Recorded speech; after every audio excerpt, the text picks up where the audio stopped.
live. We're back. Thank you, everyone, for joining us today. As you know, I'm Russ, and we're here with Matt and Bill. And we have a special guest with us today. I know, Matt, you've been hearing this a lot lately from clients. I've been hearing it too, which is, what can we, sort of as comp professionals and HR professionals, what can we do to, help with diversity, right, Matt? Have you been hearing clients talk about that a little bit? Yeah, for sure. It's something that's coming up in HR a lot. Clients asking about this, seeing if Pay Factors knows anything about it. But I think anyone at this point right now, regardless of whether you're in HR in another position, people are looking to contribute, to, the topic of diversity within their organization. So, as a manager myself, I think about it as well. Exactly. And so definitely, I was going to say, it's definitely a theme of 2020. Yeah, One for sure. of the themes of 2020. Yeah, Matt and I were talking about this, and Bill, you were like, hey, if we want to talk about diversity, Bill's like, I know a guy. I do. And it's not just any guy, it's like the guy. So we're super excited to have on us with us today, David Chun from Equilar. David, welcome to Comp and Coffee. Great. Hey, Russ, Matt, and Bill. Thanks so much. Really appreciate it. That was a tremendous opening. So thank you for the praise there. No problem. And what's interesting, by the way, David, do you have coffee? Because it's really important that while we're going to be talking about HR and compensation, do you have to have coffee with you? Are you prepared? Yeah, green tea and a coffee mug. Will I qualify? That's good. Yeah. All right. I was going to say you can just lie too. That's right. Any warm beverage is fine. Yeah. So Bill, what how did you and David get connected on this, and what made you think about bringing David on the show today?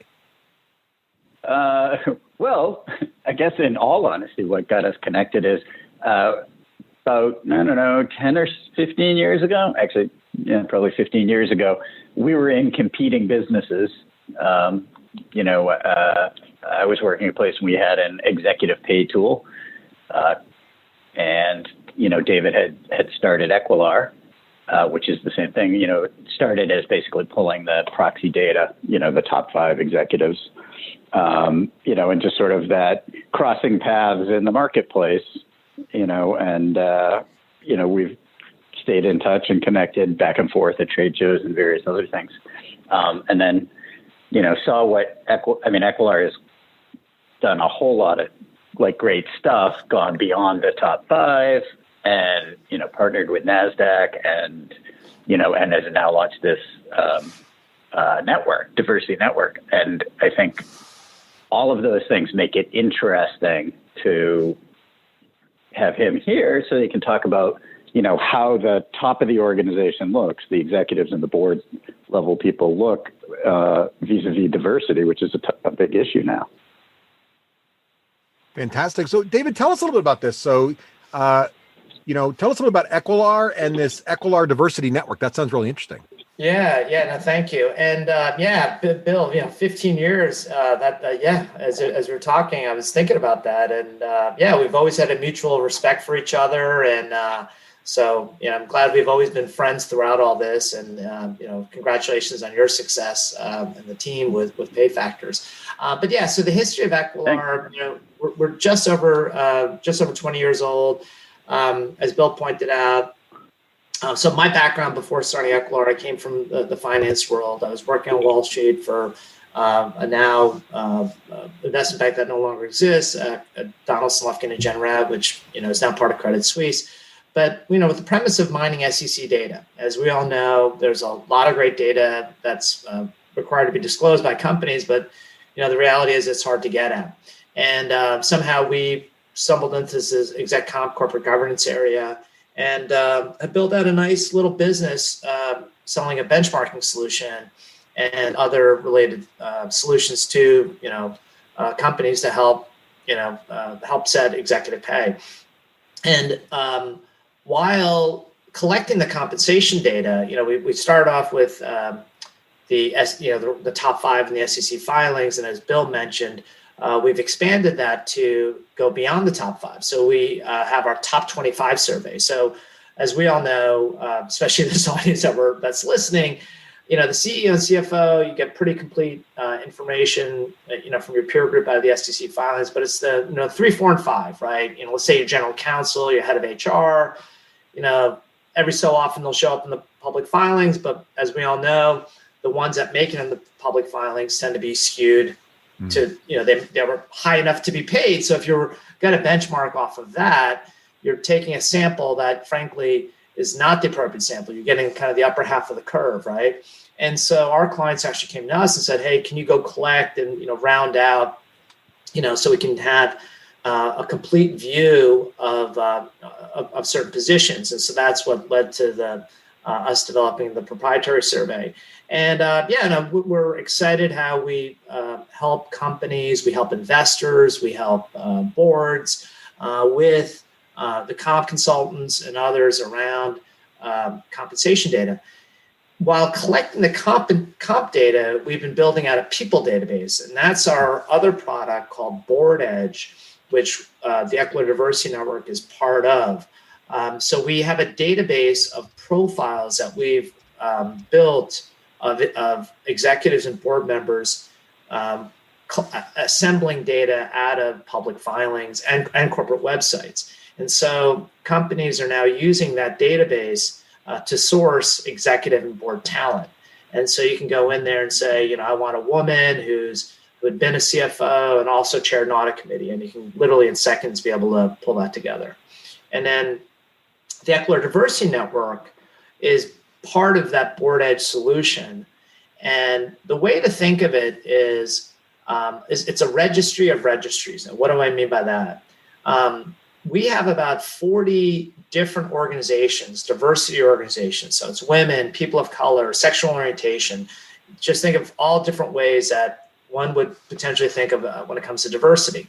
So rather than having to, if you're tasked with, okay, go find us candidates, we need to fill this board spot, and we want a minority candidate, right? Well, before our solution came along, you would rely on, your network, which is, has its pros and cons, but it's limited.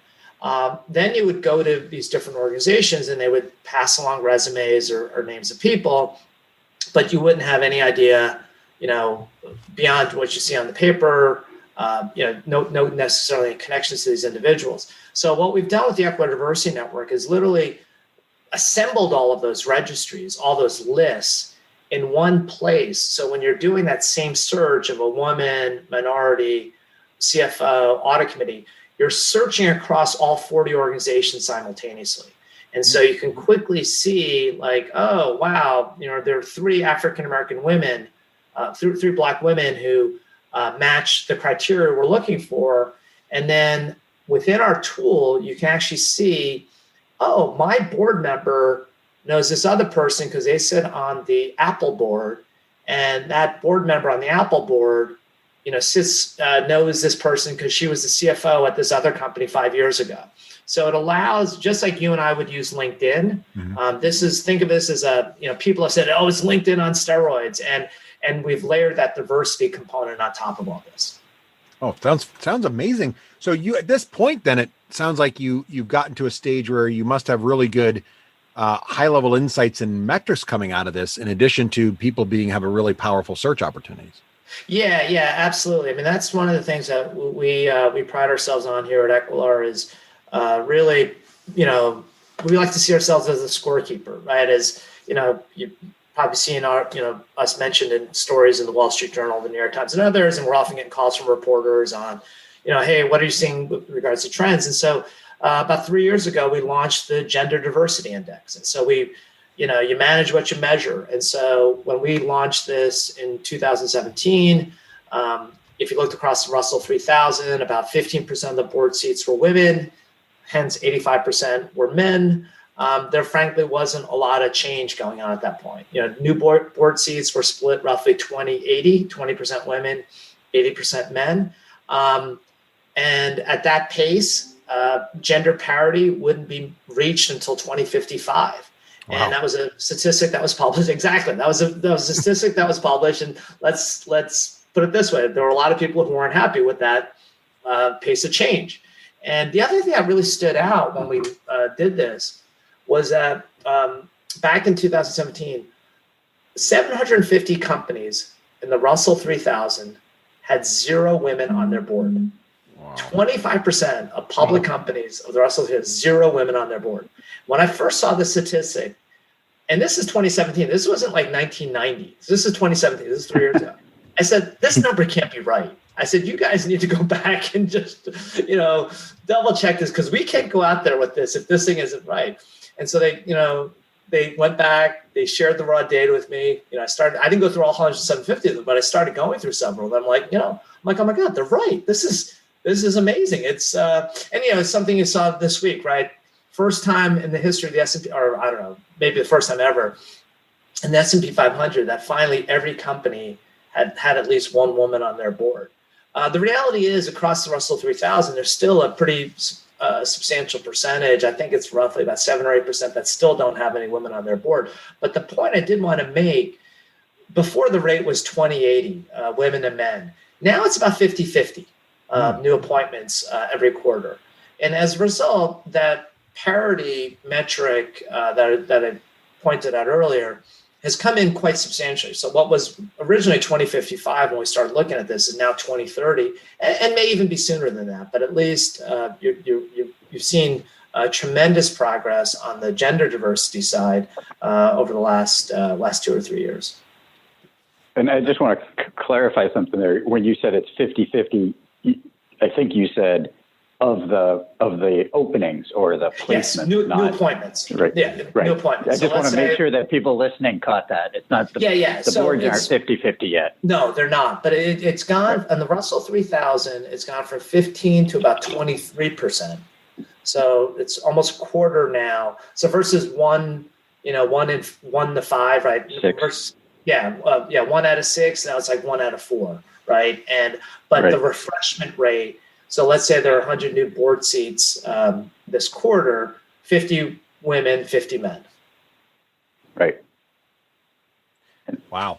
That and what I love about this story that you just shared is it really also shows the adage that if you measure it, it will improve, right? Because you guys started publishing, made it very obvious, what the ratio of women were at board level. And now a few years later, it seems like just having that number out there, raising the awareness is having an impact. We're not where we want to be, but it's definitely improving.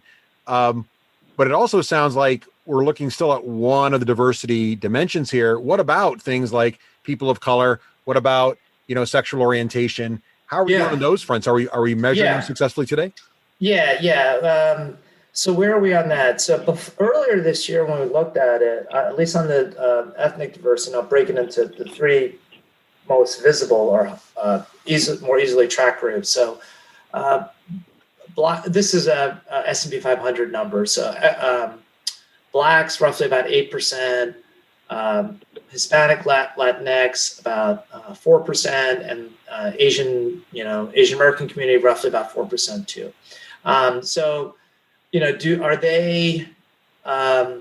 Does that represent, the population of the United States? No, right? I mean, those numbers are clearly below the national numbers. And especially like here, state of California, right? 40% Hispanic Latinx, percentage of California boards of Hispanic Latinx, less than 2%. So there's a huge disconnect here in the state of California. What we have seen, in the last couple of months, after, the unfortunate death of George Floyd, is the Black representation on boards. That number's gone up significantly. I don't have exact numbers yet. I mean, we're waiting till the end of the year to kind of go out there with a more current statistic, because frankly it's moving so fast. But yeah, there's been, I get a daily alert every morning of new board appointments, and it includes photos of the board members who are being appointed. And I see a lot more anecdotally, I've seen a lot more Black photos than I have seen of Asian and Hispanic, but definitely a greater focus on ethnic diversity. And, with the NASDAQ announcement, we can talk more about that in a second, but that's clearly, that given that the proposed listing requirements of having, both a woman and a person of color or from the LGBTQ community, that's obviously increase that number. We don't have statistics yet on the LGBTQ representation on boards. We are working with Out Leadership and their board initiative, it's called Quorum, to be able to start to track that. I mean, obviously that statistic's a lot harder to track. I mean, you obviously need people to be comfortable sharing that with people. Mm-hmm. But it was interesting in talking to Todd Sears, who runs Out Leadership. Now with what's happening here in California and also with the NASDAQ listing requirements, candidly, people now have the incentive to share that information with the public. So we don't have that information yet, but we hope to be able to share something next year. Well, that's really interesting. And so it sounds like we're just starting to get those measurements in place too.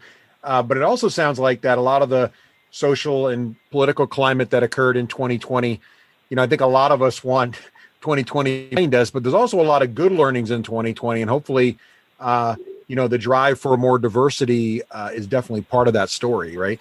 So you've got all this data, and it sounds like you guys are doing a really good job of sort of promoting the current, where everybody is and how they're going. And it sounds like you're expanding what you're measuring to give us more insights onto different kinds of diversity and how we can make sure we're being as diverse as possible.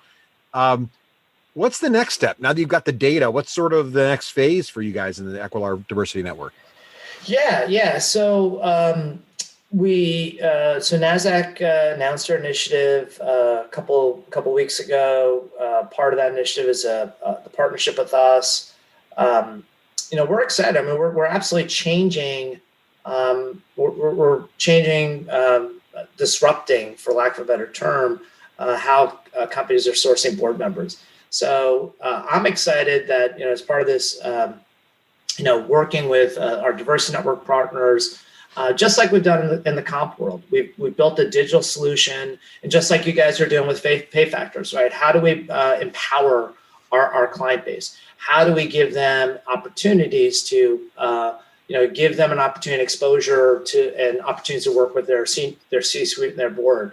And so with our tool, literally in seconds, they can be an incredibly valuable asset to their executive team and their non-gov committee members. And so, this before, where people would just rely on their network, this is giving people the opportunity for them to significantly, cast a much wider net to attract talent that they weren't able to attract before. And this is something that will ultimately lead to better business performance and better returns for their investors. I mean, that's really why diversity has become, one of the other driving forces behind some of these numbers is the amount of interest and, for lack of a better term, pressure from the investor community that, there have been numerous studies that show diverse teams outperform more homogeneous teams. And so we're excited to help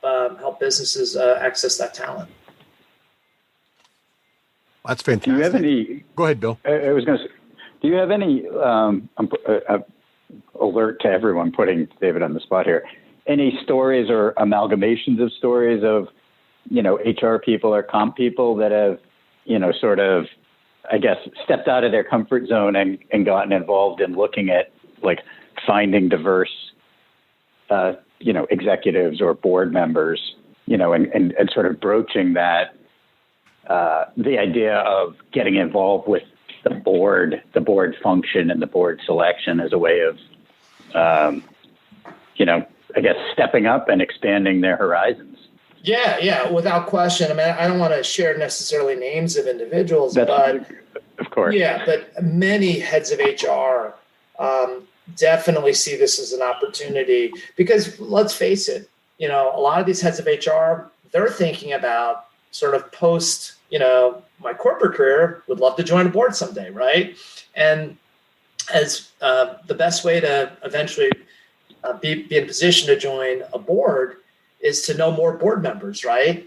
And a great way to get to know more board members are your own board members and finding ways to work with them. And so it's exciting to see a lot of heads of HR, heads of total rewards, heads of exec recruiting, getting more involved in supporting their boards around the whole board succession planning process, right? Hey, help put profiles together, help to source candidates, help to identify their networks to be able to back channel them. So just without question, and because of all the human capital issues that boards are facing, right? They're all looking for heads of people who have that human capital HR experience. So this is just I love seeing, clients of ours, right? Bill, you and I have been doing this much longer than we expected. How many of them have, started off, let's say, head of exec comp or head of total rewards, became a crow, and now sitting on a board, right? And that didn't just happen on its own. It was very intentional in terms of how their careers evolved. Well, I think one thing that I was just thinking about there is that I feel like for our clients, people in HR and compensation, they don't normally get the accolades that others within the organization get, that they deserve for sure. Yeah. And this is an opportunity to get their names out there as well. It's easy for a sales team, if you're in technology, a product team, to get the accolades from the board and from the leadership team. HR, you're just, if you're not making a lot of noise, you're doing your job, you're keeping everything right in house. And this is a great opportunity for them to, be out there and get their names out there, which is fantastic to see. Exactly. And to the extent that you can help recruit, work with your nom-gov committee and help potentially recruit a board member, when that person joins the board, you've already become a friend with the person. It's not like this person just showed up on, hey, you're now working for this person. There's an opportunity where people can start to build those relationships as part of the process. And I love that people are looking at this as like an opportunity. I hope they are, because I think it is an amazing opportunity for everyone from every aspect, right? From the company, you're getting more diverse teams, more diverse ideas, more power, better teams. Of course, everybody's getting involved. But one of the sort of things I wonder, are there people out there, and David, maybe the common objections or the common, I don't want to say excuses, but maybe impediments that organizations face, or maybe just heads of HR think they're going to face? What are some of the things you hear from people who are like, yeah, I want to do this in my org, but I'm going to have trouble getting traction because X? And how do they think differently and overcome those sorts of things? Yeah. I mean, at the end of the day, every organization is different, right? The balance of power, resides in different camps within all this. At the end of the day, we're data, right? We bring analytics to the solution. And at the end, I think, right, better data, you have more power, you have more influence, you have, you're better prepared. So I personally think, the people who are much more proactive about this and deliberate, intentional, are just going to be better prepared versus and have control versus being, having things being dictated down. I'm one of my favorite quotes is Wayne Gretzky's quote, right? Don't skate to where the puck is, skate to where it's going to be. And to me, and from a career perspective, this is an opportunity for people to honestly be able to take control of and be part of the process. Yeah, you're not going to necessarily oversee the whole thing, but there's a way to the proverbial have a seat at the table, right? You want to be at that table and be part of that discussion versus coming out later and being surprised. Fantastic. I think it's right. It's just taking that first step and driving the change. It's a way you can help, right? Bill, you were talking about this a little earlier, before the show, and I thought this was a great point. David, have you guys started doing any visibility into deeper in orgs? I mean, you're talking a lot about the leadership team and the board of directors. Are there initiatives going on to help more junior folks to learn what skills and how to build their resumes so they can be there? So when these leadership roles and these board of director roles are being, when they're looking for folks to fill these spots. No, that's a great question. I mean, what we are doing is, so some of the statistics I shared with you, right, are really just at the board level.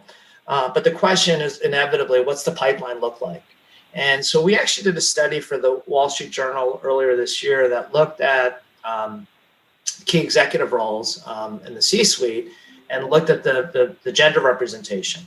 And no surprise, HR and legal were much stronger, women, higher percentage versus some of the other roles.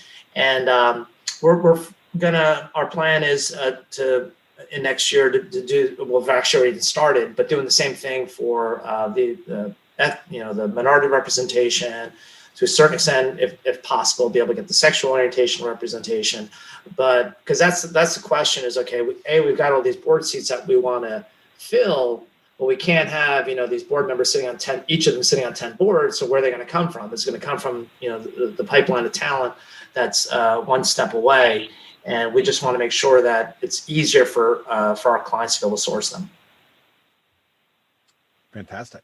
Have you started to see that as a problem? It's one of the things that you hear about anecdotally. It's like, yeah, okay. Exactly. Everyone thinks it's a problem, but like literally, when we do a search on our website, just show them in Board Edge, like, okay, let's see how many people fit this. And they're like, wow, I didn't realize there were so many, right? So yeah, I think people have just been kind of conditioned to think that there are, it's not a supply issue, because literally, like I said, when in seconds we're able to show people there are literally hundreds. Yeah. Or somewhat ironically, the supply issue is that there haven't been a lot of women on board, so there aren't a lot of experienced board women in the marketplace. There are plenty of women that have experience and qualifications and capabilities. They just need the first seat.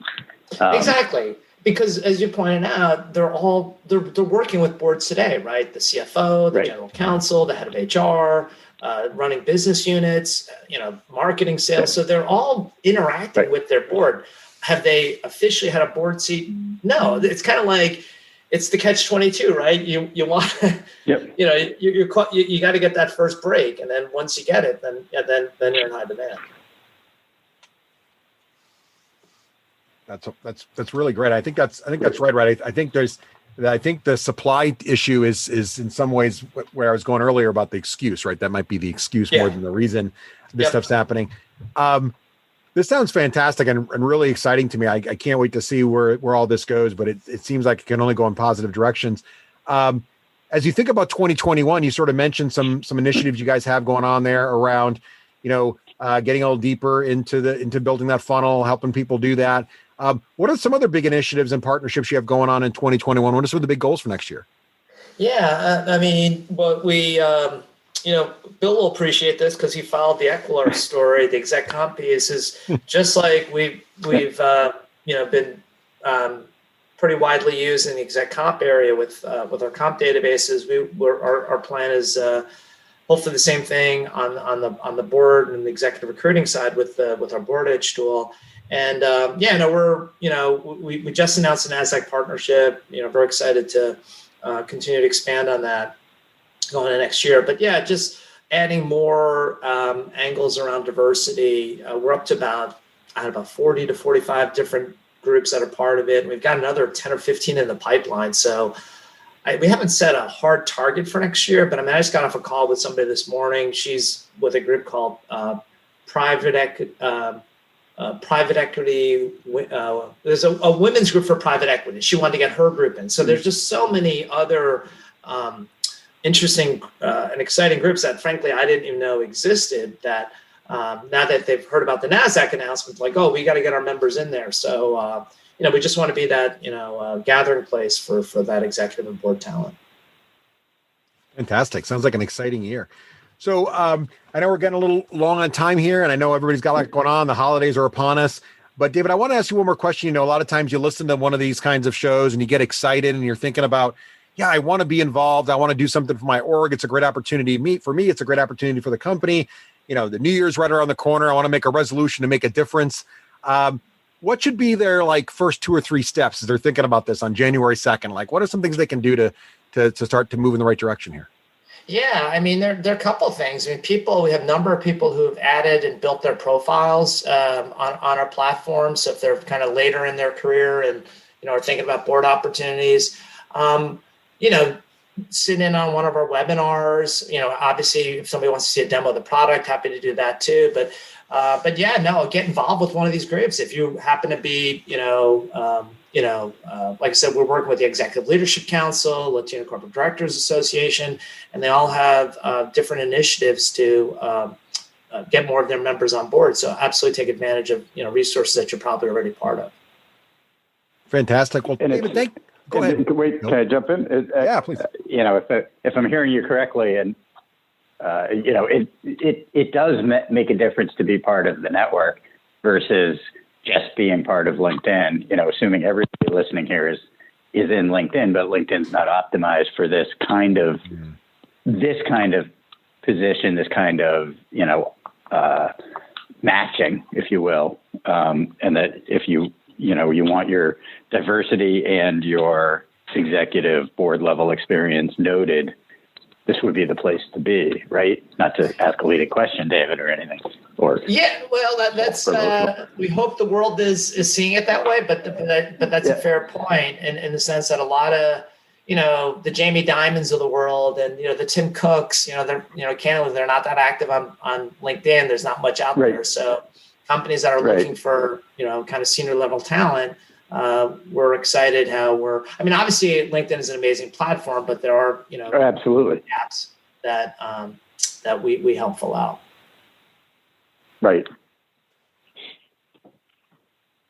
The specialized network. Exactly. Super. Well, fantastic. Well, David, thank you so much for joining us today. I really appreciate it. I think our listeners got a lot out of this.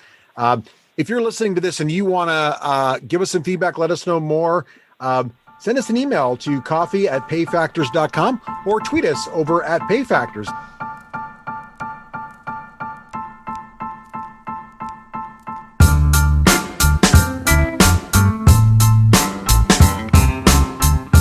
Comp and Coffee is a PayFactors production dedicated to the compensation community.